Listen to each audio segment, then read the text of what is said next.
সুপ্রভাত। আপনাদের সকলকে একটা নতুন ব্লগে স্বাগত জানাই।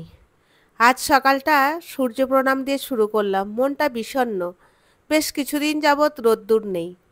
রোজ সকালবেলায় বৃষ্টি বৃষ্টি আর বৃষ্টি। কিন্তু রোজকার নিত্যদৈনিক কাজ তো আর থেমে থাকবে না। যথারীতি কাজও শুরু করে দিলাম। সূর্য প্রণাম করে, ঠাকুরকে প্রণাম করে এক গ্লাস গরম জল খেয়ে বিছানা পরিষ্কার করতে লেগে গেলাম। এখানে জানেন এখনো পর্যন্ত কম্বল গায়ে দিয়ে শুতে হচ্ছে, তাই কম্বলটা রেগুলারই ইউজ করতে হচ্ছে। বালিশ টালিশ সমস্ত রেডি করে রোজকার মতন আজকে রবিবার সকাল করে সমস্ত কাজ সেরে স্নান করে নিলাম।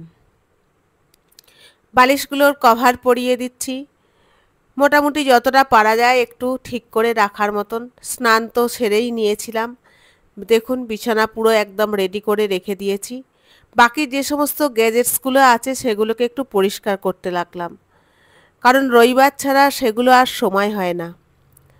টিভি, একটু ফুলদানিতে লাগানো ফুল, বাকি যে সমস্ত গাছ জিনিস আছে সবই পরিষ্কার করলাম। গাছগুলো একটু জল দিয়ে স্নান করে তো আগেই নিয়েছিলাম, পুজো করে রেডি হয়ে নিলাম বাইরে যাবার জন্য। রবিবার একটা ছুটির দিন পেয়ে যাই, ব্যাস দুজনে মিলে আমি আর আমার বান্ধবী বেরিয়ে পড়ি বাইরে মার্কেটের উদ্দেশ্যে। আপনারা বোধহয় এতদিনে জেনেই গেছেন, যতগুলো ব্লগ আপনারা আমার দেখেছেন ততগুলোতেই রবিবার মানেই আমার মার্কেট আর আমার পার্লার আর আমার শপিং মল। ব্যাস এইটুকুনির মধ্যেই আমার গণ্ডি। এর বেশি বাইরে দূরত্বে যেতে পারি না, কারণ বেশি দূর যাবার মতন সময় নেই। এগুলো দেখুন আমি অ্যামাজন থেকে কিনেছি, এই সিদ্ধিদাতা গণেশের মূর্তিটা আর একটা ওই দেওয়ালে লাগানো টাঙানো যে সমস্ত ঝোলানোগুলো আছে ওইটা। চলে আসলাম মার্কেটে, সোজা মাছের বাজারে একদম। ভীষণ ইচ্ছা করছিল এই বর্ষায় একটু ইলিশ মাছ খেতে। মণিপুর, তাও আবার ইলিশ মাছ, এটা তো যেন ভাবাই যায় না। তাই চলেই আসলাম, দেখা যাক যদি ইলিশ মাছটা নেওয়া যায়। ওর সাথে দাম দস্তুর করতে লাগলাম। শুনুন ও কি বলছে।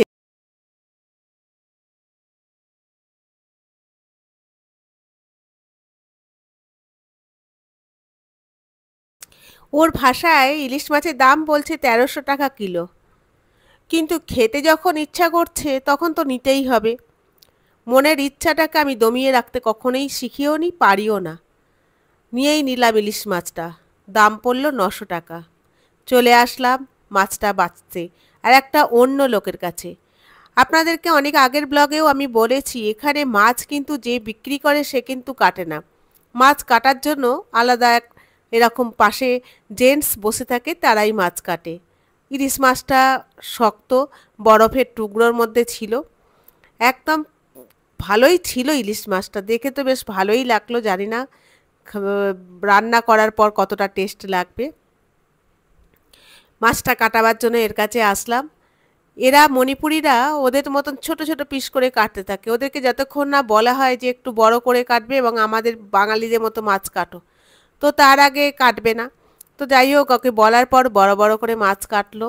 এগুলো নেওয়ার পর আসলাম সবজির বাজারে, একটু সবজি নেব বলে।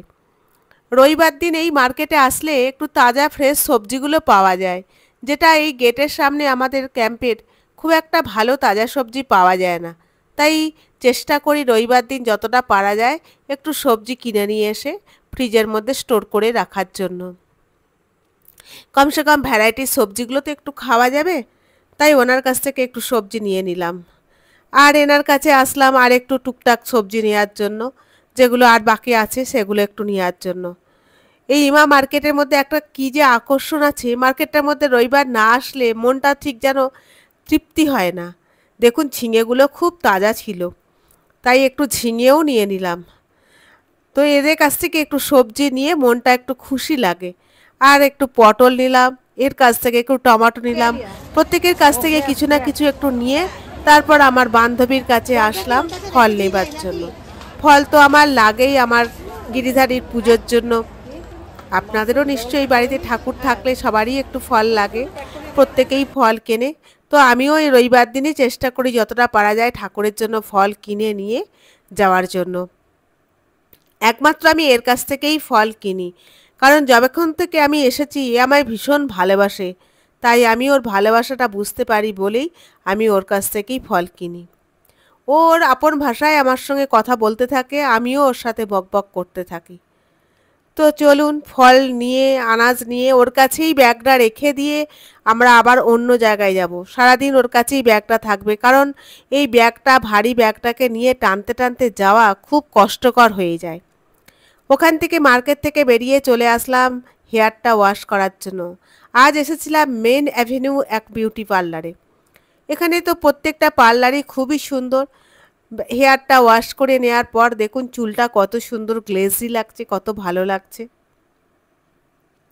অপেক্ষা করতে লাগলাম আমার বান্ধবীর চুল ধোয়ার জন্য। ওর চুল ধোয়া হয়ে যাওয়ার পর দুজনে চলে আসলাম আমাদের প্রিয় রেস্টুরেন্ট লেজারাতে। দুজনে দুটো জুসের অর্ডার করেছিলাম। যদিও খুব ঠান্ডা ছিল জুসটা, খেতে ইচ্ছা করছিল না, এত ঠান্ডা ছিল, কিন্তু ওর খুব পছন্দ জুস, তাই ওর জন্যই আমি নিজেকে একটুখানি বললাম ঠিক আছে আমিও খাবো। এখানে বসা মানেই আমাদের দুজনের কত গল্প, কত আড্ডা, কত কাহিনী, সেগুলো আমরা নিজেদের মধ্যেই বলতে থাকি। তারপর থাকে আমাদের ইনস্টাগ্রামে রিলস বানানোর কিছুটা সময়। বিশ্বাস করুন এক একটা মুহূর্ত কোথা দিয়ে যে কেটে যায়, এক একটা ঘন্টা কোথা দিয়েই যে চলে যায়, তা আমরা ঘন্টার পর ঘন্টা বসে থাকলেও শেষ করতে পারি না কথা বলে। এই তো প্রিয় বান্ধবী হওয়ার, প্রিয় মানুষকে খুঁজে পাওয়ার একটা আসল সময়। আজকে জানেন আমরা বারবিকিউ অর্ডার করেছিলাম, দেখুন কত সুন্দর একদম ধোঁয়া ওটা চিকেন বারবিকিউ দিয়ে গেছিলো। আর সঙ্গে ছিল চিকেন স্যালাড আর দুজনের দুটো জুসের গ্লাস। কি যে একটা অপূর্ব মোহময় লাগছিল কি বলবো। আপনারা হয়তো ভাববেন যে আমরা রেগুলারই কি রেস্টুরেন্টে খাই, না না, আমরা রেগুলার রেস্টুরেন্টে খাই না, অনলি সানডে।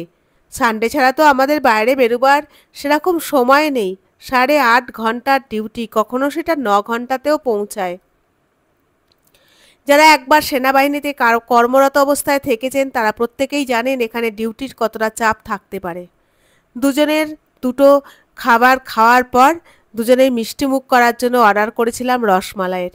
এদের রসমালাইটা জানেন খুব সুন্দর, খুব সুন্দর বানায় এরা।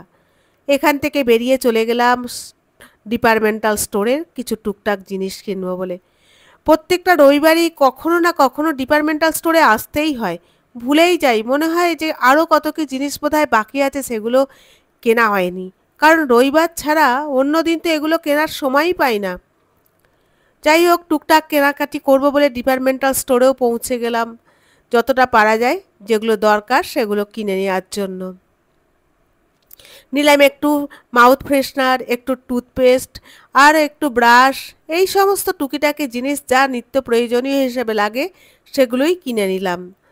তো চলুন আপনারাও আমার সাথে একটুখানি ভিডিওটা দেখুন।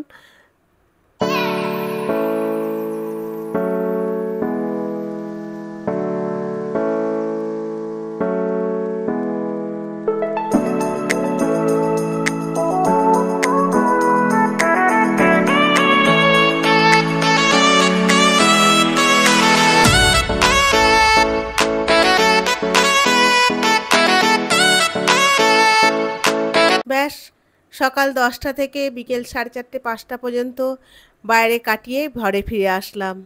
বার করে ফেললাম সমস্ত সবজি, ফ্রুটস, গ্রসারির জিনিসগুলো একপাশে রেখে দিলাম। আমি বাজার থেকে ফিরে এসে সমস্ত সবজি আমি ভালোভাবে ধুয়ে নিই। এই ছিল আমার ইলিশ মাছ। দেখুন কত সুন্দর কেটেছে এবং দাঁড়িয়ে থেকে কাটানোর পর কত সুন্দরভাবে করেছে।